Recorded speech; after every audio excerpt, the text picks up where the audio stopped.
আসসালামু আলাইকুম। আজকে আমি চিকেন তান্দুরি বানাবো রেস্টুরেন্ট স্টাইলে এবং খুবই সহজভাবে। প্রথমে চিকেনটাকে ফালি করে কেটে নিচ্ছি এবং তার উপর আমি লেবুর রস চিপে দিয়েছি যাতে আষ্টে গন্ধ না থাকে। লেবুর রসটা চিপে দিয়ে দিচ্ছি এবং তারপর আমরা পেঁয়াজ এবং কাঁচামরিচ এবং সাথে লবণ ব্লেন্ড করে মাংসের গায়ে আমরা মাখবো। চিকেনের গায়ে যে দেখতে পাচ্ছেন 1 চামচ কাঁচামরিচ এবং পেঁয়াজ সাথে লবণ দিয়ে ম্যারিনেট করব মাংসটাকে। তারপর 1 চামচ আদা বাটা দিয়ে দিলাম, 1 চামচ রসুন বাটা দিয়ে দিচ্ছি। তারপর ম্যারিনেট করে ফ্রিজে আধা ঘন্টা রেখে দিব। আপনাদের হাতে যদি সময় থাকে তাহলে আপনারা 4-5 ঘন্টা রেখে দিতে পারেন, তাহলে চিকেনটা জুসি এবং আরও টেস্ট বেড়ে যাবে। হ্যাঁ, দেখতে পাচ্ছেন ম্যারিনেট করে রেখেছি এবং অন্য পাত্রে সরিষার তেল দিলাম। সরিষার তেল 2 চামচ এবং 1 চামচ লাল মরিচের গুঁড়ো দিচ্ছি। আমি এখানে ফুড কালার ইউজ করিনি, কারণ ফুড কালার বাচ্চাদের জন্য খুবই ক্ষতিকর। তাই আমি সরিষার তেলে লাল মরিচের গুঁড়াটা নেড়ে নিচ্ছি যাতে কালারটা অনেক দেখতে সুন্দর হয়, কালারটা অনেক সুন্দর হবে। তারপর আমি 1 চামচ তান্দুরি চিকেনের মশলা নিয়ে নিচ্ছি, আধা চামচ মেথি গুঁড়া নিচ্ছি,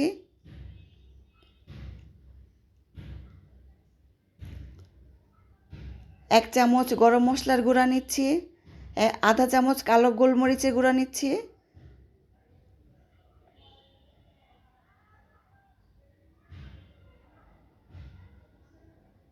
এবং 1 চামচ জিরার গুঁড়া নিয়ে নিচ্ছি।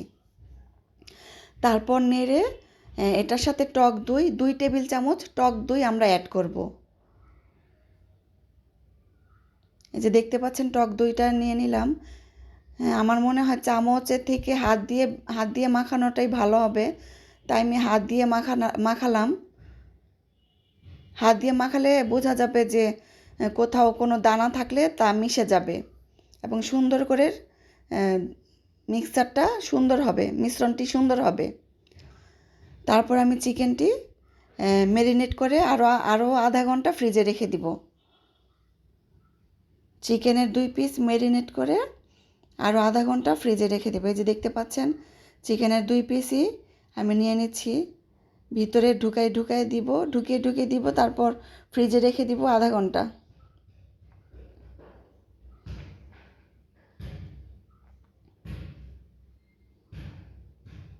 হ্যাঁ, 2টো চিকেনই আমি দেখতে পাচ্ছেন ম্যারিনেট করে রেখেছি আধা ঘন্টা পর। তারপর আমরা সাদা তেল দিব কড়াইয়ে, সাদা তেলের মধ্যে বাটার দিলাম। বাটার দেওয়ার পরে চিকেনগুলি দিব। প্রথমে আমরা চুলার ফ্লেমটাকে 1 মিনিট বাড়িয়ে দিব, তারপর চুলার ফ্লেমটাকে মাঝারি আঁচে করব। 1 মিনিট 7 মিনিট মাঝারি আঁচে এক পাশ এবং 7 মিনিট মাঝারি আঁচে অন্য পাশ, টোটাল 14 মিনিট লাগবে। কড়াইতে জায়গা হচ্ছে না বলে আমি একটা টুকরা উঠিয়ে রেখেছি এবং আর একটা টুকরা করে ভাজতেছি। তারপর দেখতে পাচ্ছেন অনেকগুলো ময়লা হয়েছে, এগুলি পরিষ্কার করে আবার আমরা বাটার দিয়ে দিলাম। বাটার দিয়ে আরেক পিস চিকেন আমরা ছেড়ে দিলাম। একইভাবে পুনরায় আমরা 7 মিনিট করে ভাজবো। হ্যাঁ, এপাশে আমরা ধনে পাতা, পুদিনা পাতা এবং পুদিনা পাতার এই ডালটা যেন না থাকে সেদিকে খেয়াল করব। এই ডালটা আমরা ফেলে দিব। ধনে পাতা দিয়েছি, পুদিনা পাতা দিয়েছি। এখন দিব হচ্ছে আদা বাটা, রসুন বাটা, আদা বাটা, কাঁচামরিচ, চাট মশলা, লবণ, টক দই,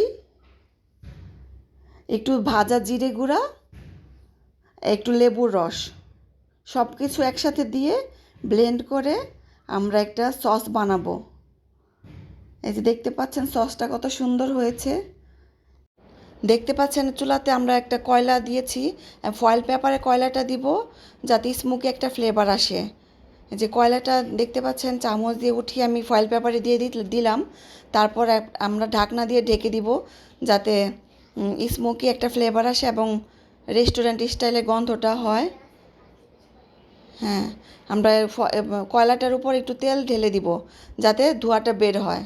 তেল বা বাটার যে কোনো কিছু একটা ঢেলে দিলেই একটা ধোঁয়া বের হবে। হ্যাঁ, দেখতে পাচ্ছেন কতগুলো ধোঁয়া বের হচ্ছে। তারপর ঢাকনা দিয়ে ঢেকে দিব। তারপরে এই যে final look, chicken with sauce. কেমন হয়েছে রেসিপিটি? ভালো লাগলে সাবস্ক্রাইব করবেন। Bye bye.